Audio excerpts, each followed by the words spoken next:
The next award is for Sound Factual. This is the award for the people who make sure that if a tree falls down in a forest and no one is around to hear it, it will make a beautiful sound for the millions of people watching it on TV, often working in challenging locations such as deserts, jungles, and in some cases, underwater. This year's nominees have used their skills and expertise to deliver sound of the highest quality. Let's hear the nominations. Sound Factual.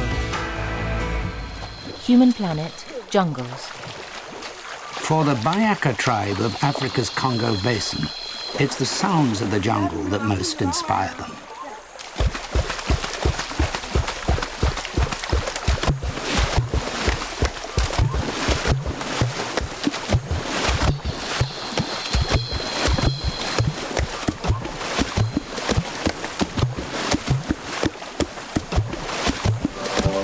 Top Gear, Middle East Special. 1, go! Here we go!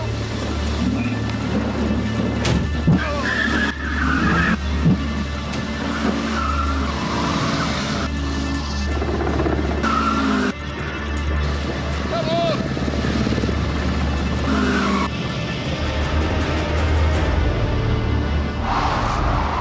You where were you? Elgar, the man behind the mask. And here I am.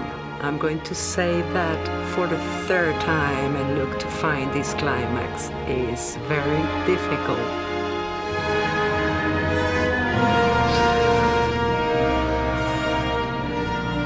I cry, but I don't cry for sadness, I cry for emotion. Here, look at that.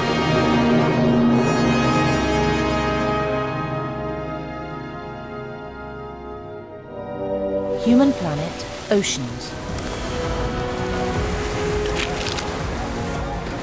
Working unattached allows him to dash between waves and reach the lowest rocks where the biggest barnacles grow.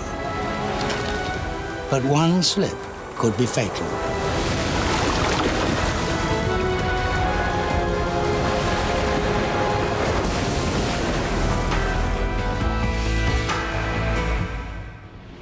And the BAFTA goes to, for Elgar, the man behind the mask, Paul Paragon, Jez Spencer and Mike Hatch. Thank you very, very much. It's not often classical music gets, an award. I know the competition and the other nominees was incredibly high. The BBC Natural History Unit, fantastic, and to go and do the Top Gear stuff. We've worked on similar situations to our fellow nominees, and we know how hard it is, and appreciate the difficulties that they have gone through to achieve such high standards. Basically, I think we're all pretty much of a level, So thank you to them, and it's really, really wonderful.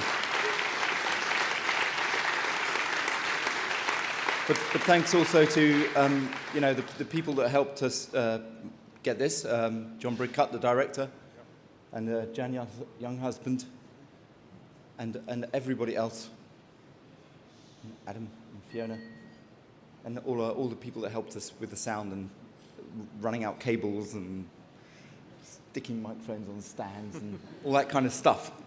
And thank you very much, BAFTA.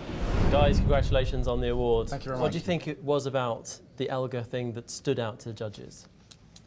Well, for me, it was very much down to Paul and Mike's. Their location recording was phenomenal, as the mixer. Beautiful tracks, easy to work with. But also, from my point of view, our director, John Bridcut, pushed the mix. It was a very brave mix.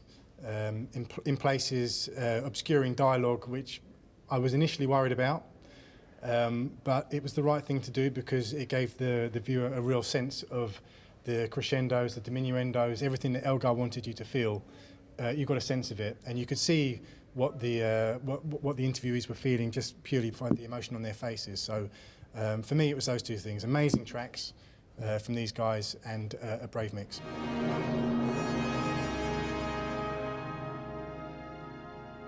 Congratulations. Thank you very much. Thank you. Cheers. Thanks very much. Thanks.